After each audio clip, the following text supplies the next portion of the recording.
Hi, today we will see how to manage the social login settings for Loveria. Go to Admin Panel.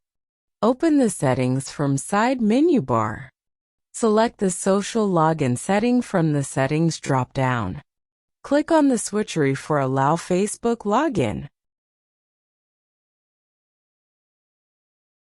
Now enter the Facebook app ID, Facebook app secret, and callback URL.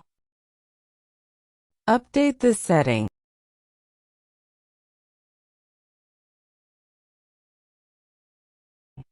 Click on the switchery to allow Google Login. Now enter the Google Client ID client secret and callback URL. Update the setting. Now your updated social login is available on the login page. Thanks for watching. Don't forget to subscribe to the button and turn on the notification bell. See you soon.